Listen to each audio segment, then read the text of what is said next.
नमस्कार दोस्तों, आप लोगों के लिए एक और नई कहानी लेकर उपस्थित हूँ। आज की कहानी छोटी सी है पर ज्ञानवर्धक है। तो चलिए कहानी शुरू करते हैं। समुद्र किनारे बसे एक गांव में एक धनवान सेठ रहता था। उस धनवान सेठ के पुत्रों ने एक कौवा पाल रखा था। सेठ के पुत्र रोज अपने भोजन से बचा कुचा अन्न कौवे को दे देते थे। सेठ के घर की जूठन खा खा कर वह कौवा कुछ ही दिनों में मोटा और तंदुरुस्त हो गया था। रोज सेठ के घर से भोजन मिलने पर कौवे का अहंकार बहुत बढ़ गया था। अब कौवा अपने से श्रेष्ठ पक्षियों को भी तुच्छ समझने लगा था। अब आए दिन कौवा अपने से श्रेष्ठ पक्षियों का अपमान करने लगा। एक दिन समुद्र किनारे कुछ हंसों का जोड़ा उड़ता हुआ आया और एक पेड़ पर जाकर बैठ गया। हंसों का जोड़ा बहुत खूबसूरत था। हंसों की खूबसूरती देख सेठ के पुत्र हंसों की तारीफ करने लगे। यह बात कौवे को नागवार गुजरी। वह मन ही मन हंसों से ईर्ष्या करने लगा। हंसों से ईर्ष्या करते हुए वह दोनों हंसों में जो सबसे ताकतवर हंस प्रतीत हुआ उसके पास गया। हंसों के पास जाकर कौवा हंस से बोला, तुम केवल खूबसूरती में मुझसे अच्छे हो सकते हो, लेकिन ताकत में मैं तुमसे ज्यादा ताकतवर हूँ। मैं तुम्हारे साथ उड़ने की प्रतियोगिता करना चाहता हूँ। हंसों ने कौवे को समझाया कि वह उनके साथ प्रतियोगिता नहीं कर सकता, क्योंकि वह आसमान में बहुत दूर दूर तक उड़ते हैं। उनके साथ प्रतियोगिता करने से उसे कोई लाभ नहीं है। वह उनके साथ प्रतियोगिता करके अपनी जान जोखिम में न डाले।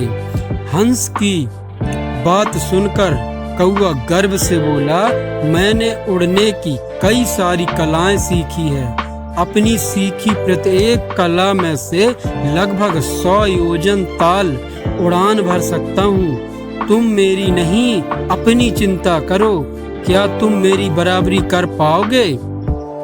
हंस कौवे की बात सुनकर मुस्कुराया और बोला, मित्र, हो सकता है कि तुम उड़ने की कई सारी कलाएं जानते होगे, लेकिन मैं तो सिर्फ एक कला जानता हूँ जिससे सभी पक्षी उड़ते हैं। मैं उसी कला से उड़ान भरूंगा।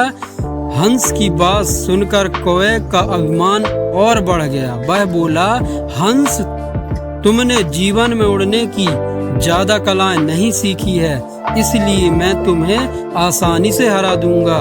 अब तुम हार देखने के लिए तैयार हो जाओ।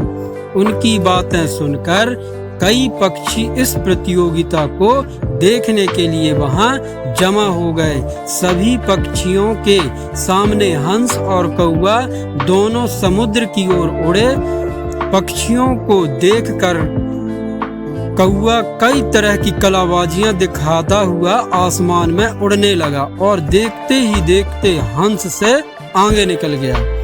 हंस अभी भी अपने हमेशा की तरह अपनी सामान्य गति से उड़ रहा था।